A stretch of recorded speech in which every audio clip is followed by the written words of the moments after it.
Dave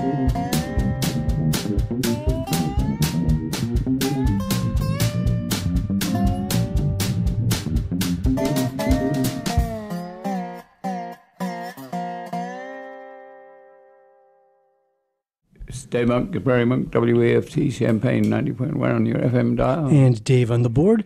Today is the 20th. The 20th of August 2017, and this is the Prairie Monk program, WEFT's weekly look at rails, trails, greenways, which is especially important this week because we have an event coming up Friday, and everything else having to do with the environment and conservation. Yes, it has finally happened. The trail is open on Friday.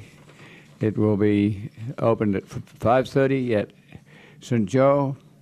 A short ceremony and ribbon cutting, and people will be expected to ride the trail.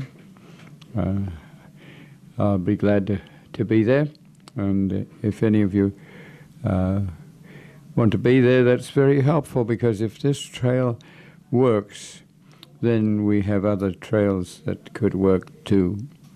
And it needs your community action to see that that works. So we'll remind you again, it's Friday 25th, 5:30, it's in the afternoon, and it's a little in competition with football games and things like that, so be there early and you can escape quickly. There'll be parking in downtown St. Joe.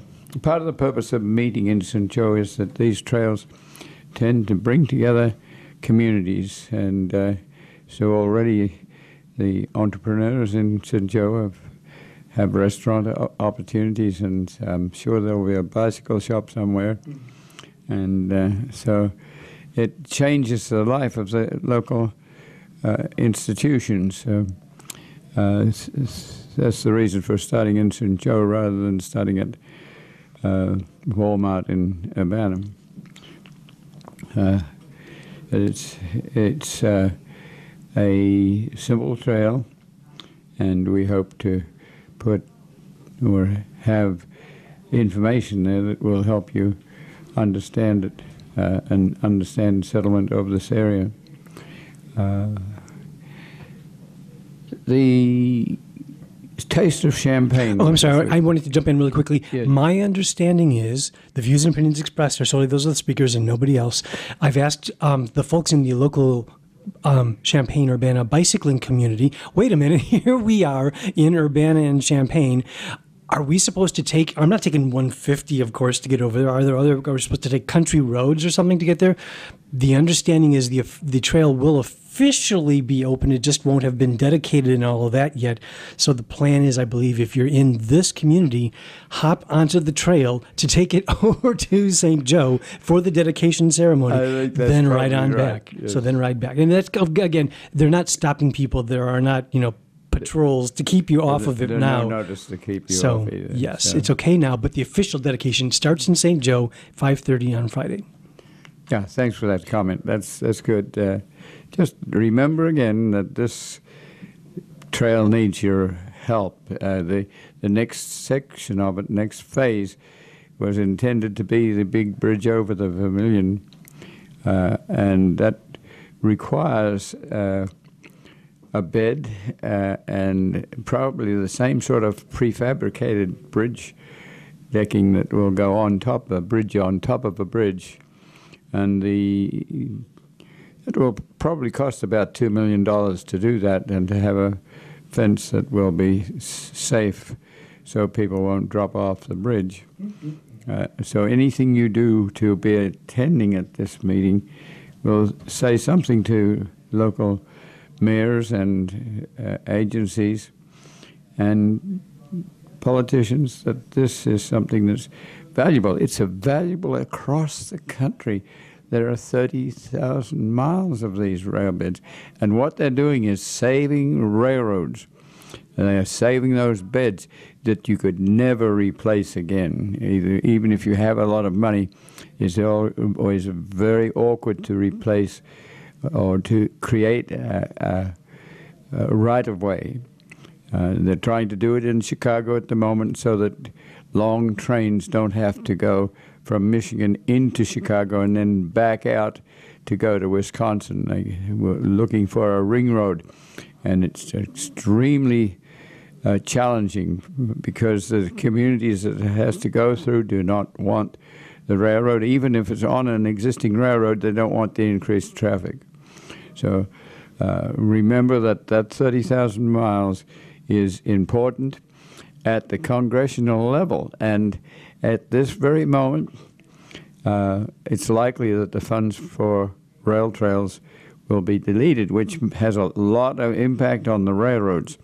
So your attendance at this sort of activity is rather important statewide, nationally, and it involves both parties. Both parties want these trails, and they want the railroads that they're protecting.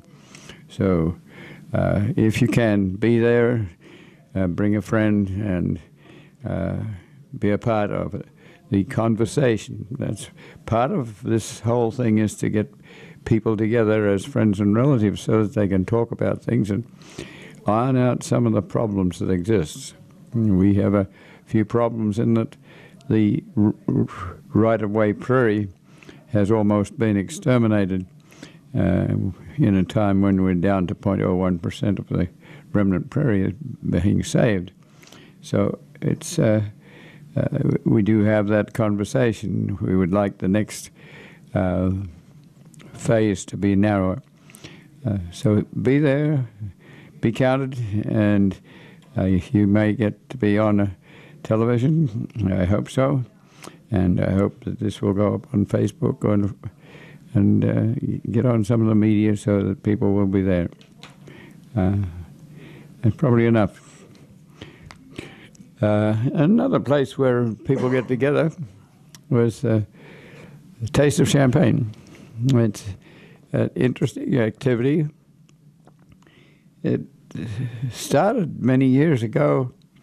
There were 6 of us that started an Art in the Park, and it included Elvin Mork, who was on somewhere over there by Ogden, Gertrude Wiseman, Lucille Zaroli, myself, and someone who did raku, and there was one other person that I can't remember. But the Art in the Park gradually grew to the point where it was being an adjudicated art event. And then the food came in, and the beer came in, and that kind of put a kibosh on the juried art. So you got mainly craft people, and then the art was resurrected by closing Neal Street, and that happened for some years, but now that has ceased. And if I were to be a part of the conversation, I would really like to see the Art in the Park resurrected, probably on a different day, and with a different jurying. If you're going to have Art in the Park, it's difficult stuff because you have wind and you have dust and you have people. That is part of the problem with the food and the drink. It invites a different population, and you have to have tents that are very expensive to protect good artwork from damage. I can remember parking some of my artwork under a tree that had leaves that had guttation pores. There are little pores that bleed some glucose every once in a while, and it drops on your artwork. So being artists out in the open is challenging, but it can work. So some places like Ann Arbor, Michigan, have huge art festivals, and you have to sort of start on the outside and work towards the inside. as you get to be older, it can happen, and so I would like to see that in the future. But Weft had a rather nice booth. It was near an administrative tent that dealt with volunteers, of whom there were many. This was a well-organized event, and I have to congratulate the Park District in Champaign for doing this. They had fences everywhere to direct people. They had driveways for vehicles to come in, and vehicles were permitted to be in the right place. They had people to direct people at the entrance corridors to see that untoward people weren't coming in, and to direct people. And some big equipment has to come in if you're going to do this sort of work. They had a sound stage, and there has to be open space for people to sit and enjoy. So it's a place where you can get people together. I put down a few notes here. I thought in the first place that WEF was there was very good. People came by. You don't get a lot of people that are interested in radio, but that was helpful to be there. And congratulations to Bill Saylor for being there for the whole period and talking to people. And some people remember WEFT when it was 30 years ago, and they can come by and say, my sister or my brother was working at WEFT for a period, and we enjoyed that. Others will come by and decide that I had some information about the Prairie Monk there and the trail, and people could come by that knew me, and some came by with stories about Shady Rest, which is a rather wonderful park that we've assigned to the Piatt County Conservation District, or Piatt County Forest Preserve. And the one person there they wanted to say that they go to Shady Rest regularly. And we're thinking of, in the future, from Whiteheath down to, from the Railroad Museum down to a truss bridge is about a mile. And we'd love to have either the Railroad Museum or the Champaign, Havana, and Western Historic Railroad, which is re-railing between Whiteheath and Seymour, to go down there and perhaps have a shatak. You might be charged 5 cents to ride the train down there. They used to take on water. One of the problems with sort of secondary line is that the train usually goes down and across the river on a truss bridge, but you have to know that that means that they have to huff and puff out the other side, and Shady Rest is like that. So after a while, express trains and the like did not stop at Shady Rest. They went up the hill and took on water at a higher level so that they didn't have to start a train low and bring it up. If you were in a very, very main line, that bridge was much higher and longer, and so that a steam engine could go across straight without having to go down and up again.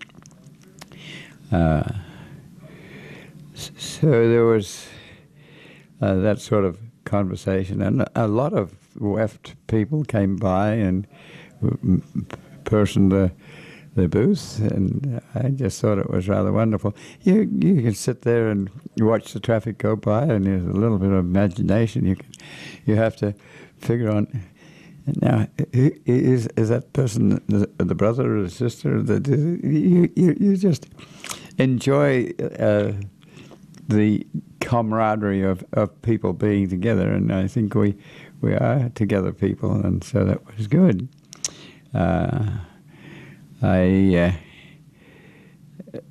went to the popcorn machine. I'm kind of attracted to the popcorn machine because I used to drive it. And so as I was standing there, people that knew me would take photographs and things like that. So I took photographs myself, and if we had a chance, we might put some of those in the TV version of this program. The fun thing about the popcorn machine was I drove it to the Railroad Museum, and at the time they had a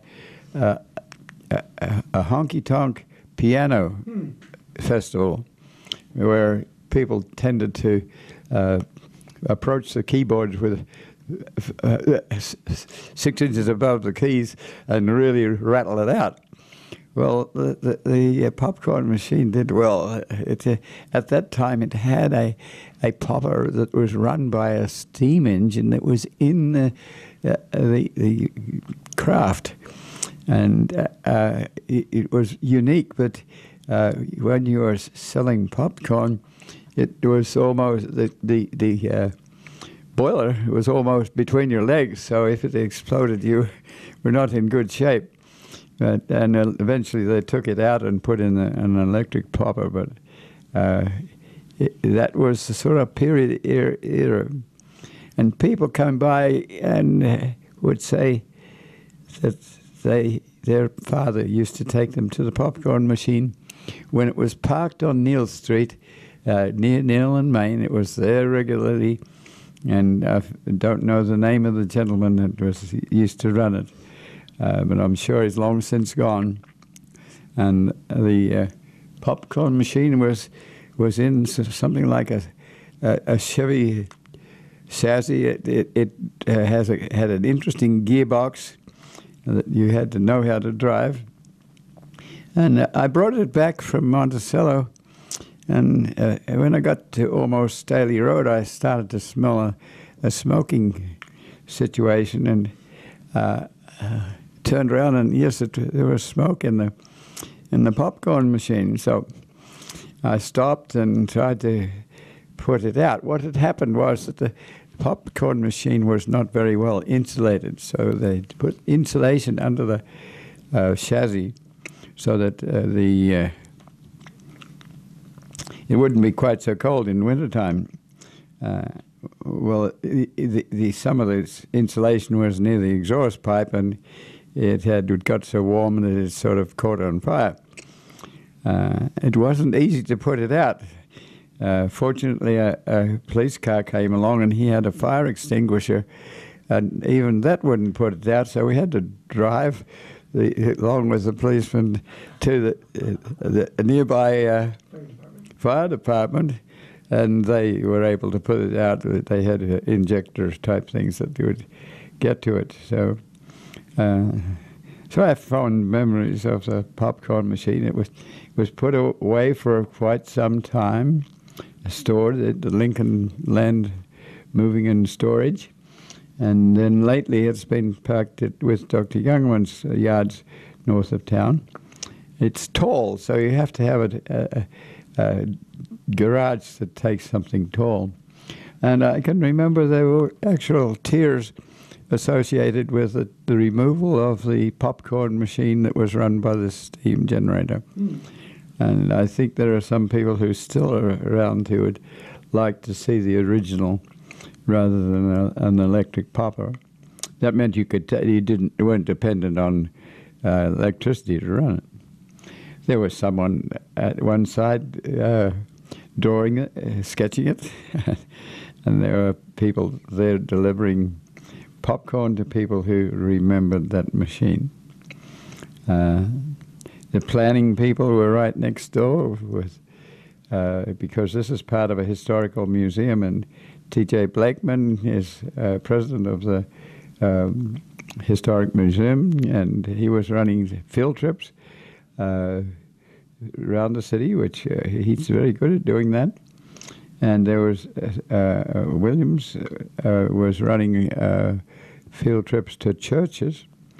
And they had displays, and people were there, and they were talking to each other. And I thought that was rather excellent.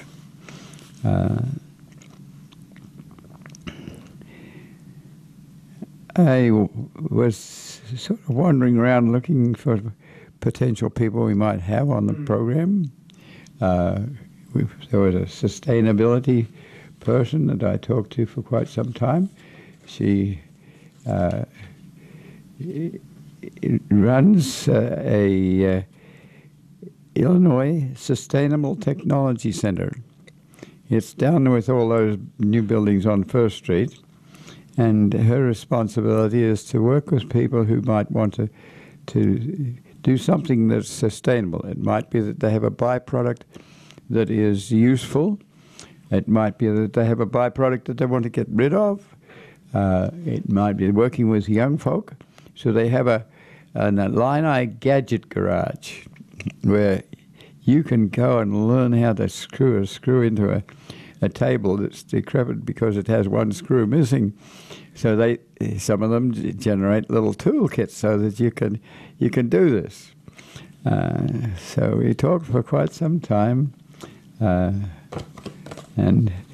the name there was Joy Sarojim, and she grew up in Canton, so we talked a little bit about Canton. Often when we have guests on, we find out where they came from and what they do, and that's part of getting to know people. These sustainable people have a film showing at the library. It's on Tuesday. It starts at 6:30. The film will show at 7 o'clock. And I think that might be interesting to go to.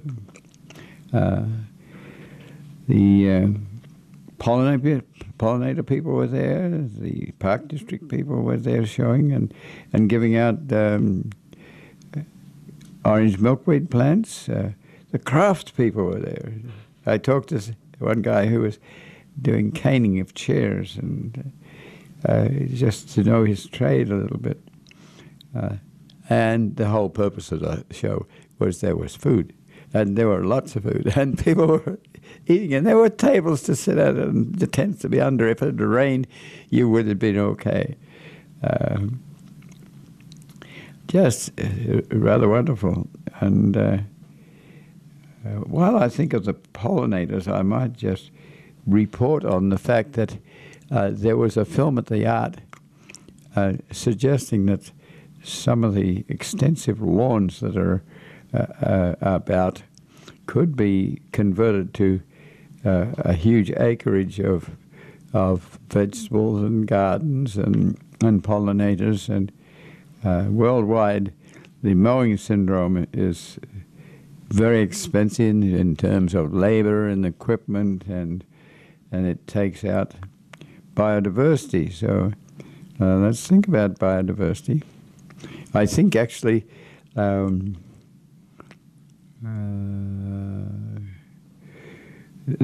a working bee right now operating at the it used to be near the pomology department. It's on Orchard and Florida. So John Allen has a good prairie there, and a lot of volunteers have enjoyed working there. So if you feel inclined, I'm sure that if you go out there now, you can work with that situation. And there was also, this week, Thursday, was Agronomy Day. And Agronomy Day is interesting because there's a lot of information to share. They often will put farmers on a go-kart and pulled by a tractor to a setup where there's professors discussing his particular experiment, and they get off the tractor and have plank seats to sit on. And that tour of the agricultural and agronomy farms is interesting and informative, and it also is a situation where people that don't meet each other very often get to talk to each other, and there are also guest speakers that are pushing a concept or two, and that's very interesting and informative. Some of it is pretty detailed. If you get into the genome territory, you're dealing with biochemicals and flow lines that we don't always know about, and genes that do things that we might happen to have repercussions because they do different than what you think they'll do. And there's just a mountain of information out there that we don't know about. So sometimes you're working in thin air. You're deciding that you can do something, but you don't know how it does, and that's a real problem. And a lot of medicine is like that. You're working by the seat of your pants. You don't really know why something is working, but it does. And then give it another 50 years, we might find out how it does it. But right now, we don't always know. So Agronomy Day is just something similar to out in the park or a taste of champagne. Went to the farmers market. I think that's again another one of these places where you get together and talk to each other.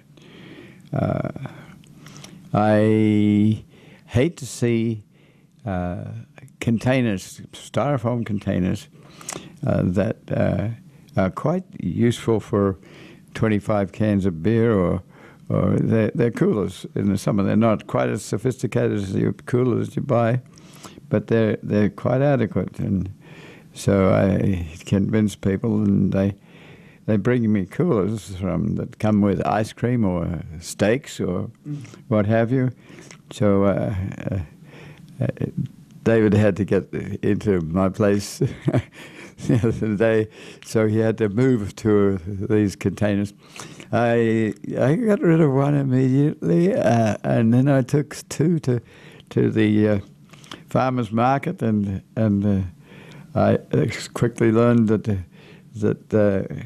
people who have leftover material often feed them to chickens, and that chickens like to eat styrofoam.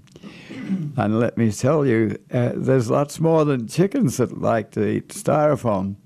The fish eat styrofoam and the plastic, and so I don't like to give those sorts of coolers to people who have animals that might ingest them. The whole principle of a chicken gizzard is that you take in little pieces of shell or gravel, and it goes into a gizzard, and that gizzard gets to be the stomach that grinds up the food. So to fill the gizzard with something useless like styrofoam is not a very helpful experience.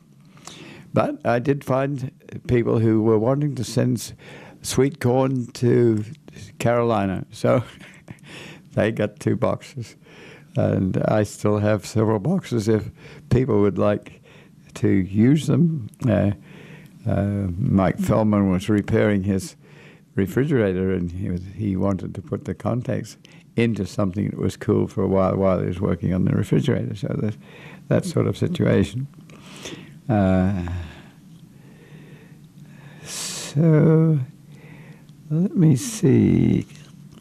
Farm irrigation. Okay.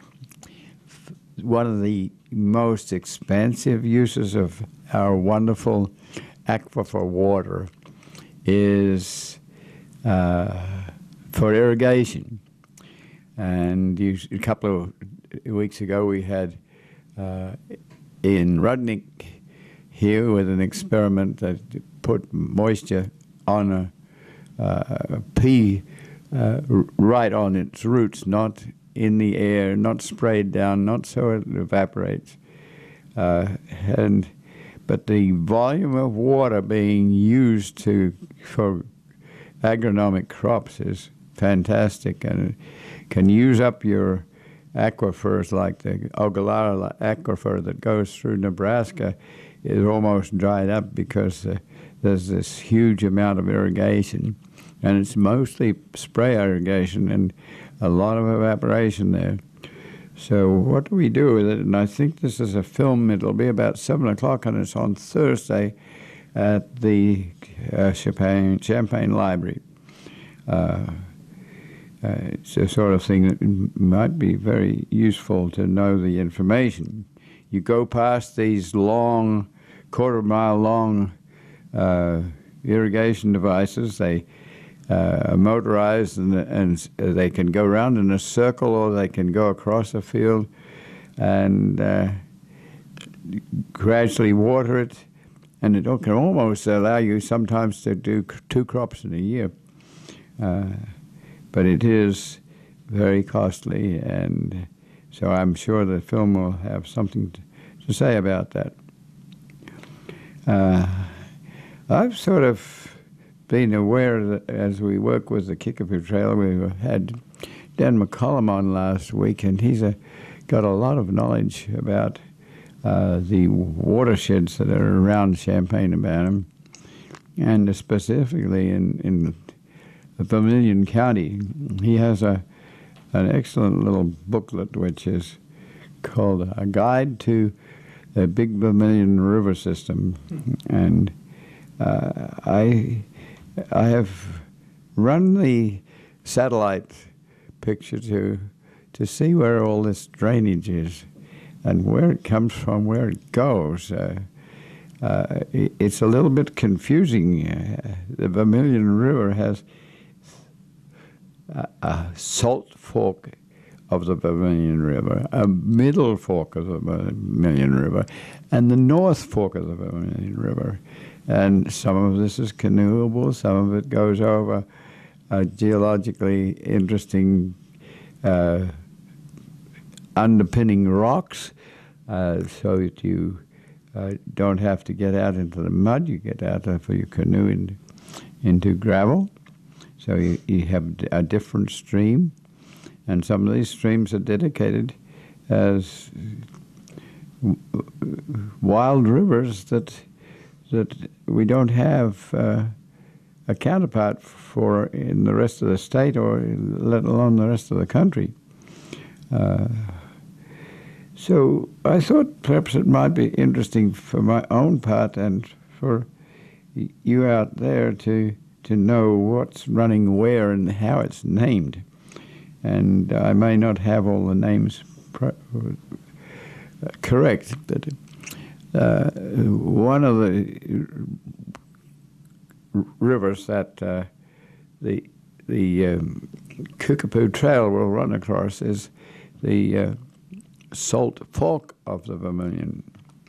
And the Salt Fork has probably got its name from the fact that the Indians knew that there's salt over near Danville, and that was important to settlers, not only because it increases the flavor or something, it allows you to preserve things, because you put salt on the outside of a piece of meat and it will, by exosmosis, if there's a bacterium in there, it takes the water out of the bacterium. The salt is always wanting to take in water, and it takes it out of the bacterium. So it's a way of preserving things. So that's the name. But it starts off as the boneyard, and the boneyard starts off way up there by Kmart, and works its way through Champaign and through the Big Dig and down through Campustown and through Urbana, and it joins another creek that comes through from the north. And sometimes these are named ditches, and because they were straightened, so I thought I'd look at the overall landscape that we had. And we encounter this in many different ways. You get it from the agronomy department. You get it from people who are in soil science. So it behooves us to know where our rivers are going. There are 5 major rivers running off the Champaign Moraine and Yankee Ridge Moraine. Champaign County is not very tall. It was very swampy and kind of flat, but it's just a little bit of a ridge here between Urbana and Urbana. The moraine runs all the way up to Rantoul, so part of the river runs on the east side of the moraine, and part of it runs on the west side of the moraine. The east side goes to the Salt Fork of the Vermilion.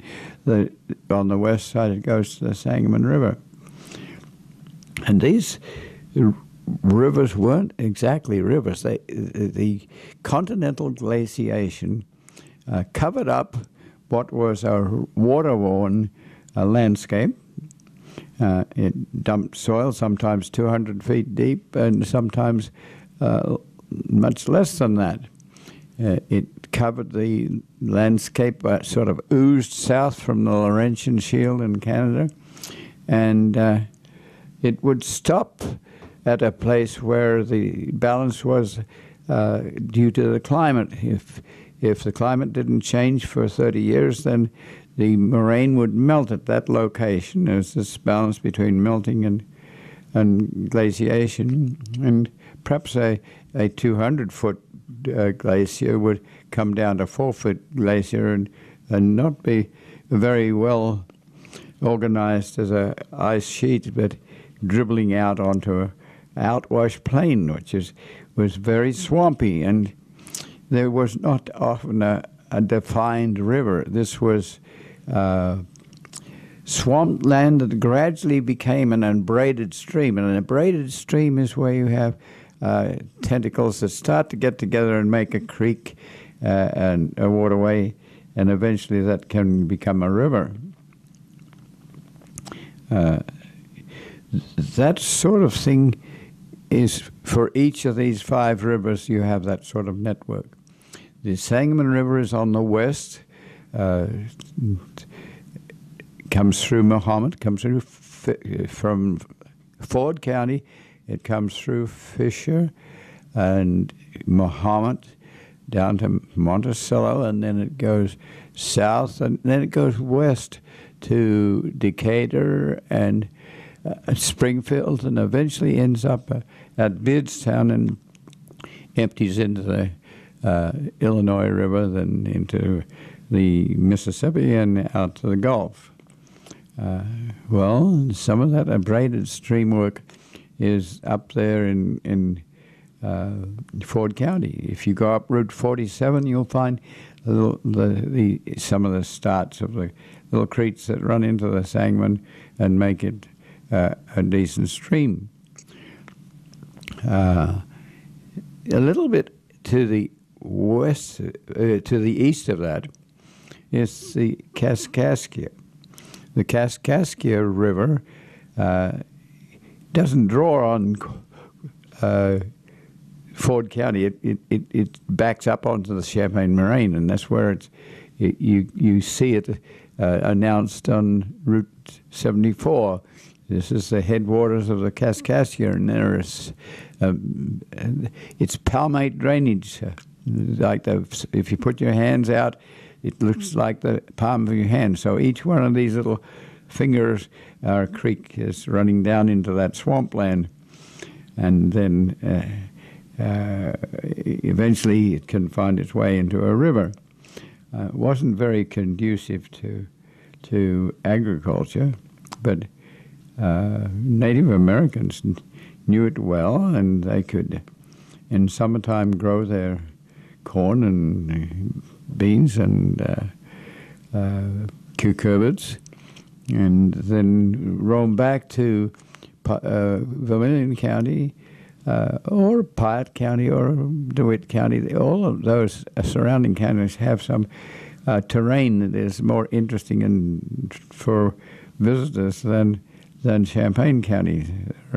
There are people here from California and the east that are used to mountains and lakes, and this is not conducive. So, as Dan McCollum would point out, this is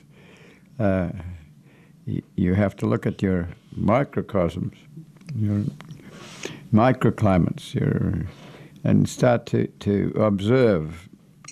Well, so the Kaskaskia goes down and enters the Mississippi River at Kaskaskia. It was an interesting place because there was a huge meander there, and the state boundary has changed some and I forget exactly what happened, but Kaskaskia was at one stage a leading place for governmental activities, and it's near to Chester, Illinois, on the Mississippi. Then go a little bit further east, and right in front of the Yankee Ridge Moraine is the Umbra, and it winds its way down to the Wabash. And then you go a little further east, and you have the Salt Fork, the Middle Fork, and the North Fork of the Vermilion River, which does run into the Wabash further back towards its tributary, its initiation in Indiana. So that North Fork will take material from Indiana and put it into the Vermilion River. But we're on the, if we're in Champaign-Urbana, you're on the Salt Fork of the Vermilion, and it starts off with the Boneyard, goes through that Big Dig, goes through Campus, goes through Urbana. If you're at Walmart in Urbana, near the Kickapoo Trail, there's water coming off the moraine. It runs down by Aldi's and goes under the road, and actually it now runs where the interurban used to run, parallel to the Kickapoo State Park. Then it goes down, then it ducks under the railroad trail under the road, and it heads north and drops into the Salt Fork River, which is not always named as the Salt Fork at that point. It seems like the Salt Fork becomes more regular Salt Fork as it gets to St. Joe. It waddles its way down. It's on the east side of the Yankee Ridge Moraine. Remember, this goes right up to Rantoul, and so some of the water goes to the west, to the Sangamon, and some of to the east. And there's a channel that goes up through Rantoul and almost to Paxton. So water comes through there and joins into the Salt Fork at St. Joe. And all these rivers have been channelized. In the first place, you had to create a river, so you would put a pontoon in this sloppy water, and then you would take a drag line and you'd create yourself a river. And as you created the river, it would run. Your pontoon would move down, so you created a river as you went. The alternative to that was to dig ditches using cattle or hooves. Oxen have hooves that are split, and they are more used to or able to handle muddy soil. So oxen were preferred to horses that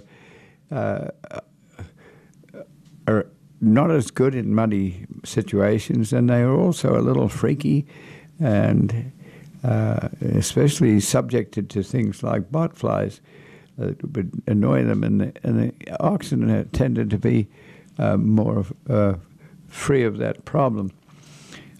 Sometimes you would use donkeys or burros, but so you could have a pontoon or these other ways of plowing a ditch. And if you came to a meander, a gooseneck, you went through the gooseneck so that water would get off the land soon enough so that you could work with agriculture. So all these corridors have been channelized, and you can tell them at St. Joe. You can see where the channel has been put through. The railroad bridge goes over the channel rather than over the meander. But you can see the meander, you can see the edge of the stream, and the trees are there in what is a meander scar. And there's usually flat land alongside, and the trail will move over that bridge. The bridge is a steel bridge, which is a very good bridge. And then as you go further east, Dan's booklet will take you past bridges. And so let's look at settlement a little bit. First there were the Native Americans, and then as settlers came in, they first came in by the rivers. In springtime, when there's runoff, you have in this climate spring rainfall, fall, summer drought, and fall rainfall. And there was not as much runoff in those days, so the river in flood stage would be challenging, but you could come up the river with canoes and flat-bottom boats, and so you settled on the rivers. There were some roads so that people could communicate, and they usually followed the hills and dales, and those roads were a little irregular and just found their way across the landscape.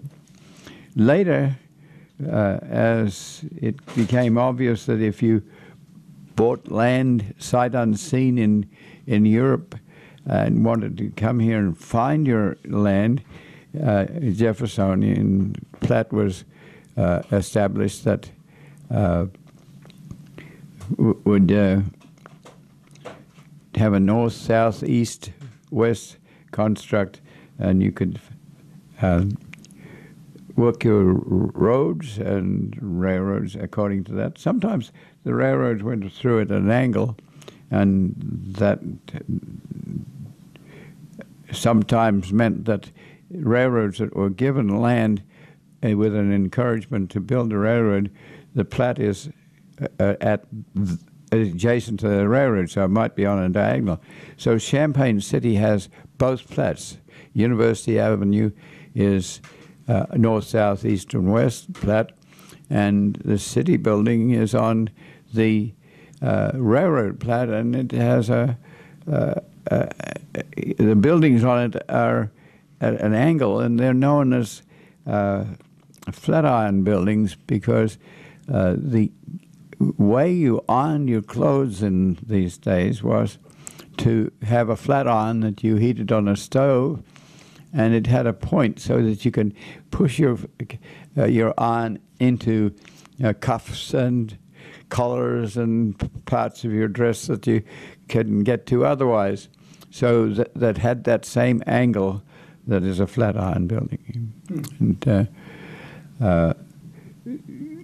so we sometimes had two plats, but mostly the railroads tried to keep to the north, south, east. So if you were on the Kickapoo Trail, the railroad came through on the north, south, east, west plat, and then the roads followed.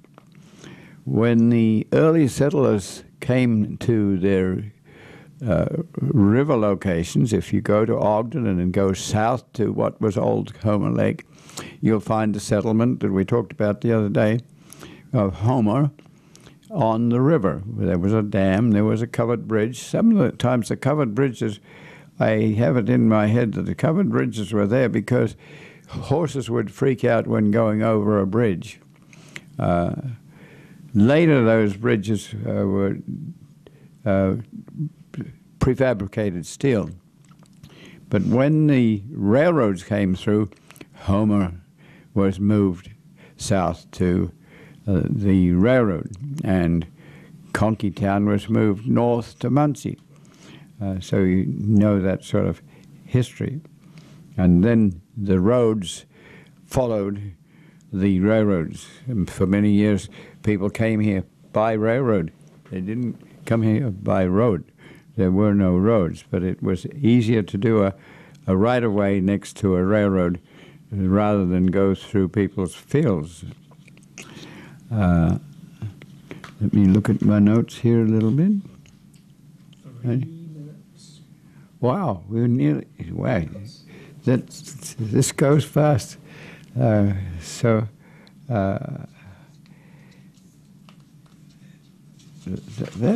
probably. I'll tell you what, I was actually going to try and shave off a couple of minutes right at the very end here. Someone has left a very important message here. Don't forget, tomorrow is the eclipse.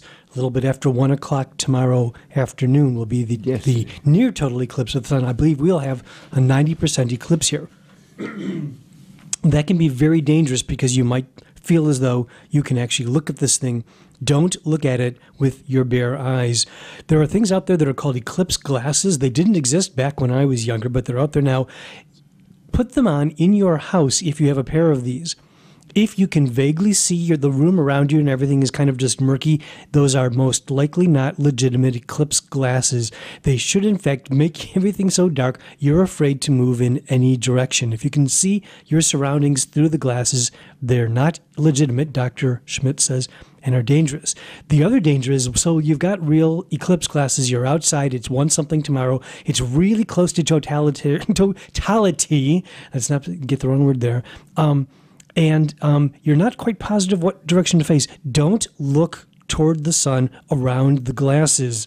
Just kind of look around, figure out the best way is probably to just face away from your shadow. That's a really good way to be pointing toward the sun, and then kind of look up, and you ought to see the corona of the eclipse. I'll also toss this out in case you don't have a pair of these things. I've used these for a long time. You may remember making pinhole boxes. A really easy way to do that, doesn't even require a box. Get 2 pieces of paper. It helps if one of them is plain white paper like you get out a photocopier. Put one of them on the ground and maybe tape it down so it stays in one place. Put a very small hole, like a pinhole, very small. You don't want to take a chisel and make something you can actually look through yourself. Through the piece of paper, again, orient the paper so that it's facing toward the eclipse so that the sun shines through it and onto the paper on the ground. You will see a really nice little picture of the eclipse. I've done this several times. I can remember doing this in the mid-90s when we had a partial eclipse here in the area. So don't look right at that thing up there. It may look like it's safe. It's not. The parts that are not blacked out are every bit as bright as they ever have been when you've known not to look at them, and so they can be just as bad for doing very bad things to your eyes. That's it. Well, thank you for adding that. That's I think if you really want to check your glasses, if you have a very high intensity light, you might be able to see that with good glasses. Just a little bit. You should see basically nothing through these glasses until you're looking right at the sun. Yeah. And that's the only time that you should be seeing an adequate amount of light through official, legitimate eclipse glasses. So I think that's us for today. So I encourage you to go to the St. Joe opening of this trail, the Kickapoo Trail. It'll eventually be 25 miles long, and it'll take several years to conclude this whole thing. But these things don't happen quickly. Takes a while to sort it all out. So thanks for listening. This is Dave Monk, Prairie Monk, WEFT Champaign 90.1 on your FM dial. And Dave on the board. It is just before noon. You're tuned to WEFT Champaign 90.1 FM, and we are community radio for East Central Illinois.